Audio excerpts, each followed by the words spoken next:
The DCEU is far from dead.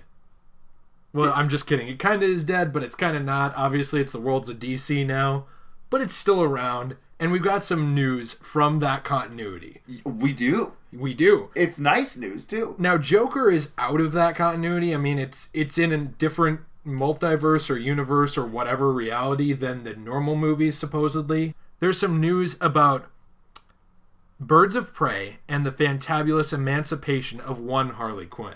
Which, honestly, this movie's kind of flying under the radar a bit, in my opinion. It's not getting the hype that even like a Suicide Squad 2 or, I mean, Joker's getting big hype right now. I think Joker is. Maybe when a trailer comes out for Birds of Prey, it'll really start to get hyped up a bit. It just has a tiny teaser so far. Okay, so it's really, for me, it's flying under the radar than some of the other bigger films that we've heard about, honestly. So, and I think at this point, Suicide Squad 2 will be as well, just because 1 was a pretty big disappointment to a lot of people. I think James Gunn being attached to 2 now is really going to help. Really help. But with the actual Birds of Prey news, pretty much the costume design has been revealed, as long as they stick to the costumes that they have shown. And they match up with what we've seen in the teaser trailer. But we can see all 3. We can see Black Canary here, Harley Quinn, and finally Huntress. And I kind of wanted to get your thoughts on these and give my own too. Obviously, this is a different interpretation of Black Canary. And she looks interesting. I mean, like, there's not a lot to her. She's got kind of a stylized metal belt going on. And she's got the crop top. She looks a little more bouncer-ish. Yeah, for me, I think it's cool.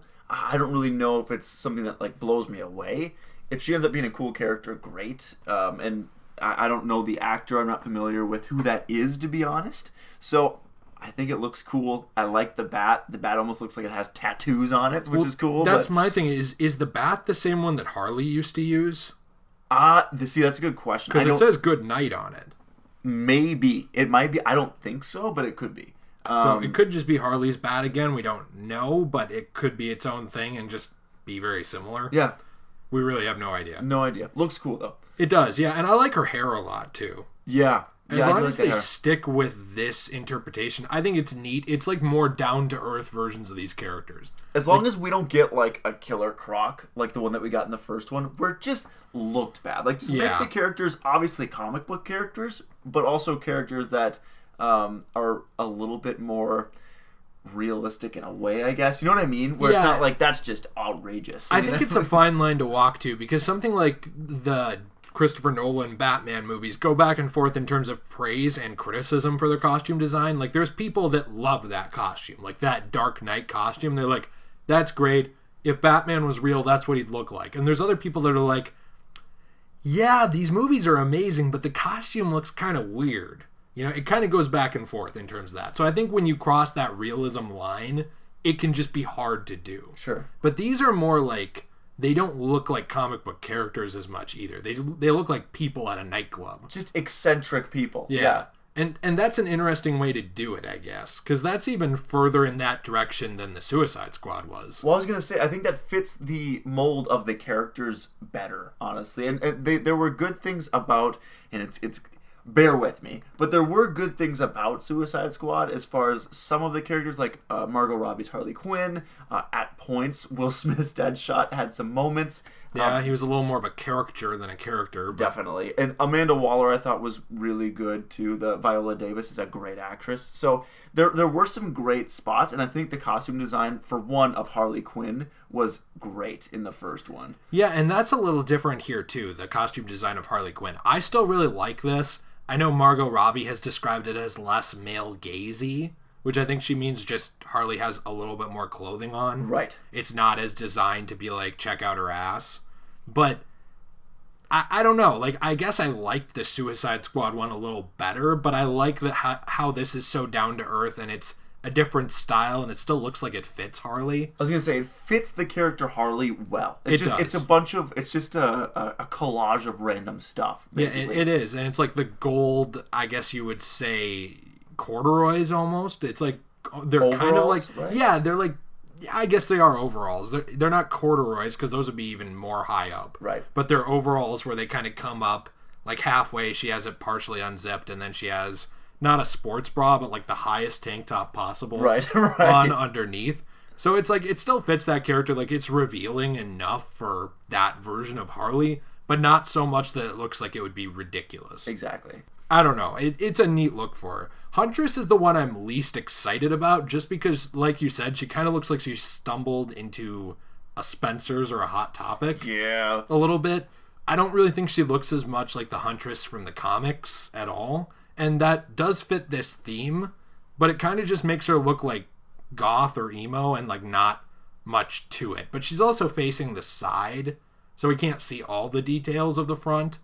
I honestly, I do like it, because Yeah. I was thinking, and Huntress had an appearance in Arrow, and she was okay, like she had some decent stuff, but I really like how this Huntress looks in comparison to the one that we get from Arrow, honestly. Was she more eccentric in Arrow? No, it was almost, I don't remember it entirely. I know it was all black, and I think she had like a face cover too, like just over the eyes.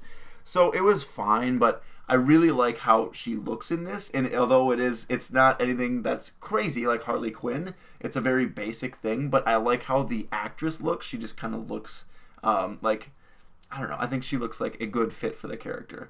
Yeah, I do too, and I think the bow design, bow gun or crossbow, is a cool design. Mm-hmm. Like, it's simple, and these are simpler too because they're artistic renditions of the characters, since Right. these are from comic book covers that we're seeing these. But they're still neat, and they fit in line somewhere between the absurd and the real. Right. So what was the other news we had too about Suicide Squad 2? Yeah, so James Gunn recently tweeted out, don't get too attached, hashtag the Suicide Squad, with a picture of the entire cast. And I won't list off every single one of them, but some of the notable names that you'll see on there: John Cena. He shows up. We hope that we can actually see him in this film. You can't pick up my eye roll through this mic, because I can't stand... Like, John Cena seems like a great, nice guy, but I really can't stand his flat acting. Yeah. Go on, though. Jai Courtney is returning from the original. Okay, he was good. Nathan Fillion. Let's see, there's also Sean Gunn, which I believe is James Gunn's brother, if I'm not mistaken there. He's his brother who, spoilers for Guardians of the Galaxy 2, inherits Yondu's headpiece.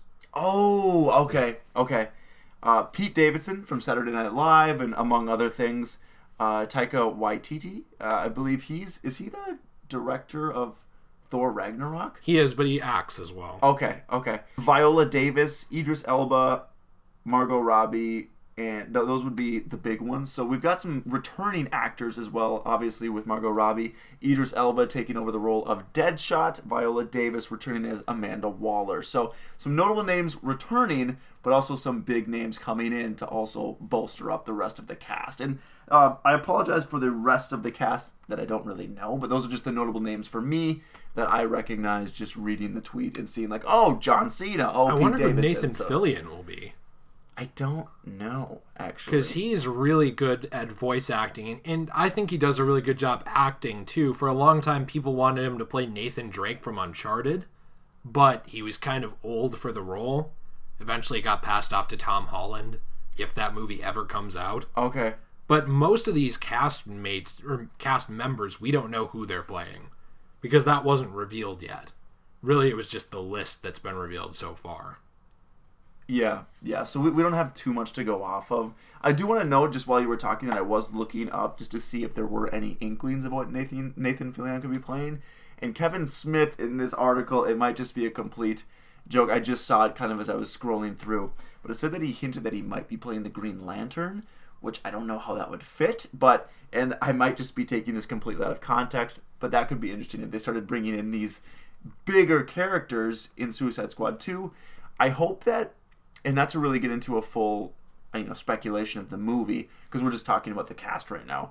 But I hope that they do bring down, villain-wise, bring it down to more of a Suicide Squad level. Because Enchantress was more, for me, at least what I got out of it. A Justice League level. It's a Justice League level villain. And you get to Suicide Squad, that's more of like, don't they go after terrorist organizations and like just really people that are on the same level as them? So it was just weird for them to go over like basically a goddess. It was just It really depends on the version of the Suicide Squad too. They've gone up against from terrorists to General Zod. So it depends, but that was a bad way to introduce them threat-wise. Because it would be like starting off the Avengers with their first villains, Thanos. Yeah. It just doesn't really work, because then how are you going to escalate it? And over time, you kind of need to escalate with these movies. You have to keep it interesting. Right. It's really hard to go from, in the MCU, to go from Thanos back down to, I don't know, not the real Mandarin that we're going to see, but like fake Mandarin Aldrich Killian, something like that. Right. It'd be really hard to de-escalate to that point. You can do it if you have really smart writing, but you need to start splitting the characters off. Like, Spider-Man Homecoming was able to go back down in terms of villains because it split him off from the Avengers. It's just about him. That's different. Now we're back to having the group again, so I'm not sure how they'll do that. Yeah, it'll be... I don't know... We don't know who the villain is. We don't know who's playing the villain, but I'm excited to see what they do with it. So. Same. I did not have any interest in this movie before, but with James Gunn attached and Margot Robbie coming back, that's kind of enough for me to want to at least watch it. And John Cena. Yeah, of course, John Cena, yes. That's enough to get me to buy it.